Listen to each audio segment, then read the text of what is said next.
30 വർഷങ്ങൾക്ക് മുമ്പ്, എൻ്റെ ഓർമ്മ ശരിയാണെങ്കിൽ ഏകദേശം 30 വർഷങ്ങൾക്ക് മുമ്പ് ട്രിവാൻഡ്രത്ത് മാജിക് അക്കാഡമിയും കേരള ഗവൺമെൻറ്റും ചേർന്ന് 5 ദിവസം നീണ്ടു നിൽക്കുന്ന ഒരു മാജിക് ഫെസ്റ്റിവൽ സംഘടിപ്പിച്ചു. അപ്പോൾ വളരെ പ്രശസ്തനായിട്ടുള്ള, ലോകം മുഴുവൻ അറിയപ്പെടുന്നൊരു മജീഷ്യൻ എന്നെ വിളിച്ചു. അവസാനത്തെ 5-ാമത്തെ ദിവസം എൻ്റെ ഗ്രാൻഡ് ഫിനാലെ, മുഖ്യമന്ത്രി അടക്കം പങ്കെടുക്കുന്നുണ്ട്, എല്ലാ മന്ത്രിമാരും ഉണ്ടാവും. സ്റ്റേജിൽ വെച്ച് നമുക്ക് രണ്ടുപേർക്കും കൂടി ഒരു പ്രോഗ്രാം ചെയ്യാമെന്ന് പറഞ്ഞ് എന്നെ വിളിച്ചു. അപ്പം ഞാൻ ചോദിച്ചു, ഞാൻ എന്ത് ചെയ്യാനാണ്? അതൊക്കെ പറഞ്ഞു തരാം. സ്റ്റേജിലൊരു പെട്ടി ഉണ്ടാവും. ആ പെട്ടിക്കകത്ത് മുഖ്യമന്ത്രിയും മറ്റ് മന്ത്രിമാരെല്ലാം കൂടി എന്നെ കെട്ടി ചാക്കിലാക്കി ആ പെട്ടിക്കകത്ത് അടയ്ക്കും. എന്നിട്ട് ഏകദേശം ഒരു 10-15 വലിയ വലിയ പൂട്ടുകളിട്ട് പൂട്ടും. കുറച്ച് കഴിഞ്ഞാൽ പെട്ടി തുറക്കുമ്പോൾ അതിനകത്ത് നിന്ന് ജയറാം പുറത്തേക്ക് വരും, ഞാൻ ഓഡിയൻസിൻ്റെ അകത്തുനിന്ന് പുറത്തേക്ക് വരും.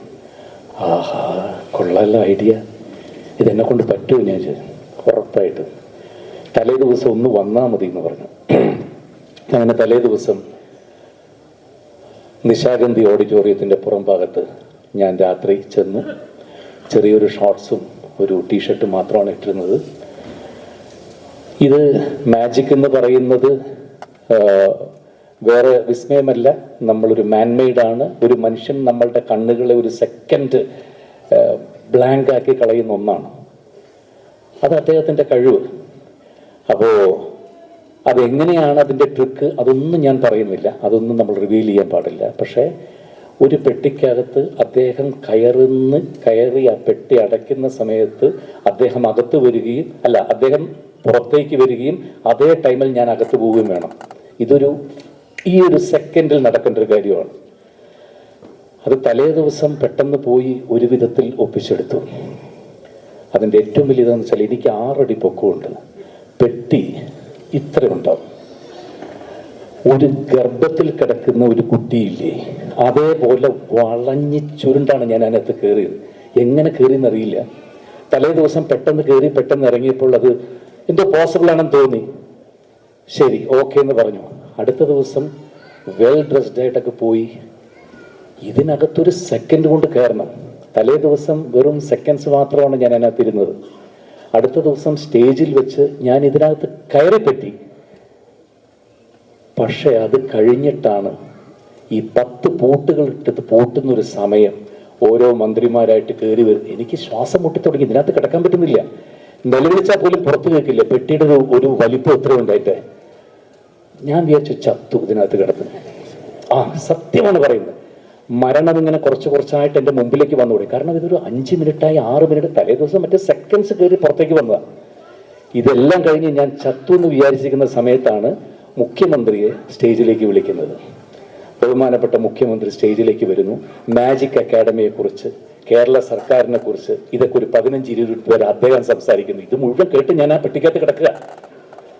തീർന്നു, ചത്തു. ഞാൻ ഉറപ്പിച്ചു മരണം ഇവിടെ വെച്ചാണ് എൻ്റെ ജീവിതത്തിൽ. അങ്ങനെ അതിൻ്റെ അവസാനം എങ്ങനെയോ അദ്ദേഹത്തിൻ്റെ മാജിക് അക്കാഡമിയിലുള്ള ആളുകൾ ചെന്ന് പറയുകയും പൂട്ടെല്ലാം തുറന്ന് ജീവനോടുകൂടി പുറത്തു വരാൻ എനിക്ക് സാധിച്ചു. അന്ന് എന്നെ പെട്ടിക്കകത്തിട്ട് കൊല്ലാൻ ശ്രമിച്ച മാന്ത്രികനായ ശ്രീ ഗോപിനാഥ് മുതുകാട് അവറുകൾ, അതിനുശേഷം അദ്ദേഹം വളർന്ന് ലോകോത്തര നിലവാരത്തിലെത്തി. അദ്ദേഹത്തിൻ്റെ പണവും പ്രശസ്തിയും എല്ലാം വേണ്ട എന്ന് വിചാരിച്ച് നമ്മൾ കണ്ട കുഞ്ഞുങ്ങൾക്ക് വേണ്ടി അദ്ദേഹത്തിൻ്റെ ജീവിതമേ മാറ്റിവെച്ചില്ലേ, അത് കാലാണെന്ന് കരുതി ഞാൻ തൊട്ടതായിട്ട് കരുതുക. നമസ്കാരം. മറ്റ് വേദിയിലിരിക്കുന്ന പറയേണ്ട കാര്യമില്ല, എല്ലാവരും നിങ്ങളുടെ സുപരിചിതമായിട്ടുള്ള വ്യക്തിത്വങ്ങളാണ്. അത് all the dignitaries on the Diaz. എന്തായാലും ഇന്നത്തെ ഈ ദിവസം ജീവിതത്തിൽ ഏറ്റവും കൂടുതൽ ഓർമ്മയിൽ തങ്ങി നിൽക്കുന്ന, അല്ലെങ്കിൽ ഏറ്റവും കൂടുതൽ സന്തോഷിക്കുന്ന ദിവസങ്ങളിലൊന്നാണ്. എന്തുകൊണ്ടാണ് ശ്രീ മുതുകാട് ഇത്രയും കാലം എന്നെ അങ്ങോട്ടേക്ക് ക്ഷണിക്കാത്തതെന്നുള്ളത് ഞാൻ കുറേ നേരമായിട്ട് അവിടെ നിന്ന് ആലോചിക്കുകയായിരുന്നു. ഇനിയെങ്കിലും അതുണ്ടാവുമെന്ന് ഞാൻ വിചാരിക്കുന്നു. തീർച്ചയായിട്ടും ഒരു ദിവസം മുഴുവൻ, ഒരു ദിവസമോ എത്രയോ ദിവസങ്ങളോ ആ കുഞ്ഞുങ്ങളുടെ കൂടെ കുടുംബസമേതം ഒന്നും വന്നിരിക്കാനുള്ള ഭാഗ്യം എനിക്ക് ഉണ്ടാക്കി തരണം. തീർച്ചയായിട്ടും അങ്ങയുടെ യാത്ര ഒരുപാട് എന്താ പറയുക, എത്രയോ പേരുടെ കണ്ണ് തുറപ്പിക്കുകയും എത്രയോ പേരുടെ മനസ്സങ്ങോട്ട് പിടിച്ചൊലിക്കുന്നു. ഞാൻ മുമ്പിലിരുന്ന ആ ഷോർട്ട് വീഡിയോ കണ്ടപ്പോൾ എൻ്റെ കണ്ണ് വല്ലാതെ നിറഞ്ഞു. ഞാനത് അത് പറഞ്ഞറിയിക്കാൻ പറ്റാത്തൊരു ഫീലിംഗ് ആണത്. അത് അങ്ങയുടെ ഈ ഭാരതയാത്ര വലിയൊരു വിജയമായി തീരട്ടെ. എല്ലാം ഇനി പ്രത്യേകിച്ച് ഒന്നും പറയാനില്ല. ഒരുപാട് സന്തോഷം. ഞാൻ അദ്ദേഹവുമായിട്ട് ഈ ഒരു സ്റ്റേജ് മാത്രമല്ല കേട്ടോ, ഈ ഒരു പെട്ടിക്കകത്ത് കയറിയത് മാത്രമല്ല, എത്രയോ സ്റ്റേജുകൾ ഒരുമിച്ച് ഞങ്ങൾ അദ്ദേഹത്തിൻ്റെ കൂടെ ഞാൻ മാജിക് ഷോസൊക്കെ ഒരുപാട് ചെയ്തിട്ടുണ്ട്. ഏറ്റവും അടുത്ത സുഹൃത്തുക്കളുള്ള ഒരാളാണ്.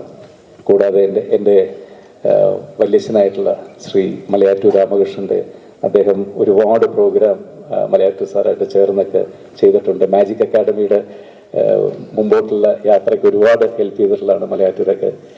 സോ ആ കാലഘട്ടത്തിൽ ഞാൻ ട്രിവാൻഡ്രത്ത് പോകുമ്പോൾ ഞങ്ങൾ തമ്മിൽ നിത്യം കാണുകയും ഒരുപാട് കാര്യങ്ങൾ ഡിസ്കസ് ചെയ്യുകയും ഒക്കെ ചെയ്യാറുണ്ട്. എന്തായാലും ഇന്ന് എന്നെ ഇങ്ങോട്ടേക്ക് ക്ഷണിച്ച പ്രവീണിനും ഗോപാലേട്ടനും ഒക്കെ ഞാൻ എത്ര നന്ദി പറഞ്ഞാലും മതിയാവില്ല. CTMയുടെ ബാക്കിയുള്ള എല്ലാവർക്കും, നന്ദഗോവിന്ദ് തൊട്ട് അനൂപ് എല്ലാവരോടും നന്ദി എന്ന വാക്ക് മാത്രമാണ് എനിക്ക് പറയാനുള്ളത്. പിന്നെ നേരത്തെ ആൾവാർക്കടിയൻ നന്ദിയെക്കുറിച്ചൊക്കെ പറഞ്ഞു. ഇന്നലെ അബുദാബിയിൽ വെച്ച് നടന്ന ഐഫ അവാർഡ് എനിക്കായിരുന്നു, നമ്പിയുടെ. ഇന്നലെ വൈകുന്നേരമാണ് ഞാൻ പോയി മേടിച്ച്.